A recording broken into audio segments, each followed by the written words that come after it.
nagpapagawa, make sure natin na binabantayan natin yung sasakyan natin para ma-double check nyo rin. Tignan nyo yung galaw ng mekaniko kung may nahigpitan na doon sa kanyang kinalas or wala. So, good day mga paps, mga tropa pits. This is Team by Darnet again, signing in, vlog on. Ayan, wala na akong may upload. Pasensya na kayo mga tropa pits pag walang upload si Team Bahay Darnet. Ayun napako pa. Masyado tayong busy karaang taon. Sana mabisi ulit tayo, pero hanggat kaya kong makapag-upload, mag-upload tayo. Ito lang mga tropa pits, kumbaga safety reminder lang para sa inyo, no? So ito, pag aalugin mo ng ganyan, ayan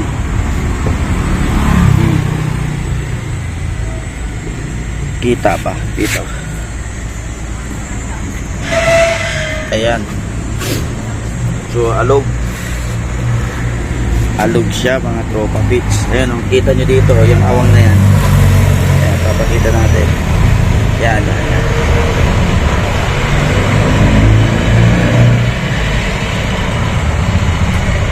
O diba bumubuka? Pakita pa natin maigi. Focus natin yung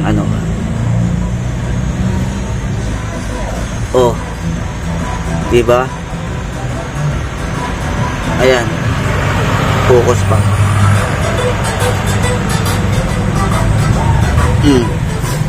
So bumubuka siya.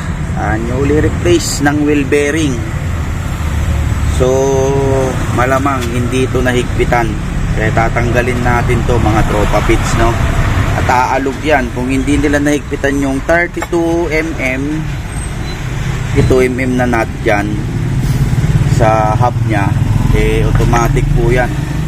Aalog po yan ng ganyan. Hindi siya alog ng ganyan pag nakatornil yung maigi yung kanyang. Kaya tatanggalin muna natin mga tropa pins.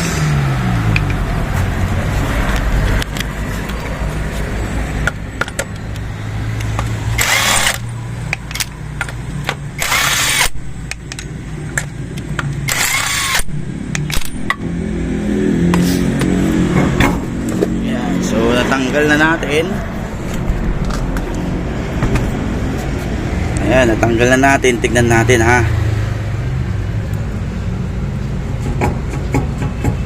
Ayan pagmasdan.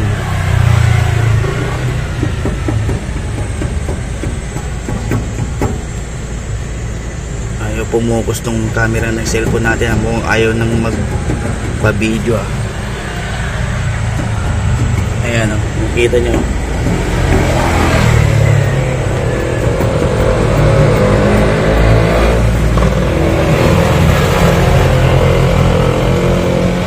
Ayan.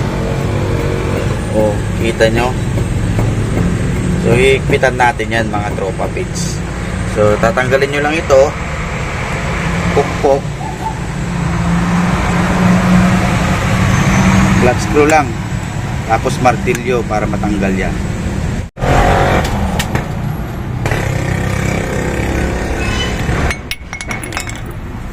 So, titignan natin kung mahigpit siya.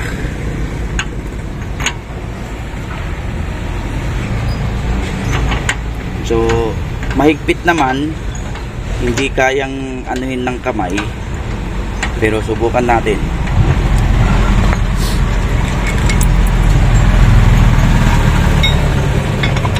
Ayan, so may power handle ako dito.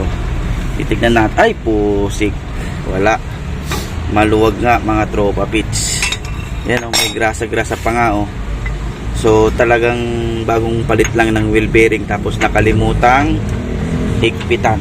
Ayan, so sa mga nagpapagawa, make sure natin na binabantayan natin yung sasakyan natin para ma-double check nyo rin. Tignan nyo yung galaw ng mekaniko kung may nahigpitan na doon sa kanyang kinalas or wala. So higpitan natin mga tropa pits.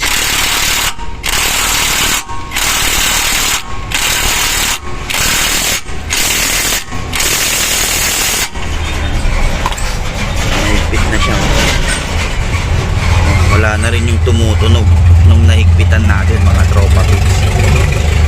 Wala namang tama yung wheel bearing nya. Ayan, walang ingay. So goods, yun lang yung nag-iingay sa kanya, yung parang umaalog. So higpitan pa natin yan. Ayan, wala naman.